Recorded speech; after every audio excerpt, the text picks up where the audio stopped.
धोखेबाज उल्लू की कहानी सेकेंड पार्ट। इसीलिए मैं अभी उसके पास ही जा रही हूँ। यार मीनू चिड़िया, तुमने उल्लू सेठ से कंबल क्यों खरीदे? तुम तो जानती हो ना वे कितना ज्यादा चालाक है। वे हर बार पक्षियों को लूटता ही रहता है। चलो चलो, मैं भी तुम्हारे साथ ही चलता हूँ। फिर कालू कावा और मीनू चिड़िया फटे हुए सारे कंबल रखकर उल्लू सेठ के पास ले जाती हैं। कौन से फटे हुए कंबल मीनू चिड़िया? यह बेकार कंबल अपने पास ही रखो। मैंने तुम्हें नए कंबल दिए थे क्योंकि मेरे पास नया माल होता है। यह तुम मुझ पर इल्जाम मत लगाओ। जानती नहीं हो तुम मुझे कि यह काम मैं कितने सालों से कर रहा हूँ। अरे जाओ यहाँ से, तुम्हारे जैसे ऐसे बहुत आते हैं। धोखेबाज कहेंगे, कितने सालों से तुम बच्चियों को धोखा दे रहे हो। यह आज मुझे पता लगा। मैंने यह बहुत बड़ी गलती कर दी जो तुमसे कंबल खरीदी। उल्लू सेठ, मेरे पैसे मुझे वापस करो और यह सारी फटी हुई कंबल अपने पास ही रखो।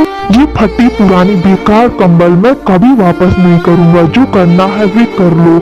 जाओ यहाँ से मीनू। मीनू चिड़िया गुस्सा होकर वे सारी फटी हुई कंबल वहीं छोड़कर चली जाती है।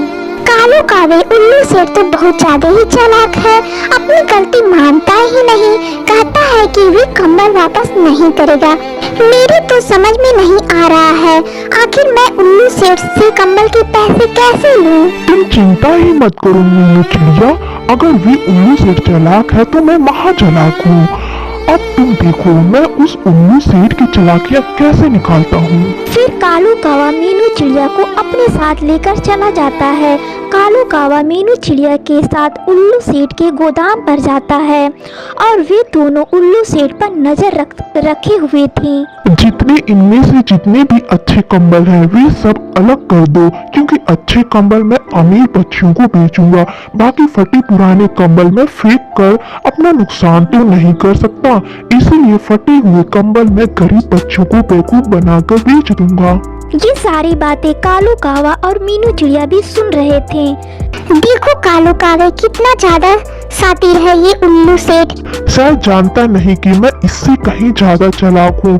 अब तुम देखती जाओ कि मैं इस उल्लू सेठ के साथ करता क्या हूँ।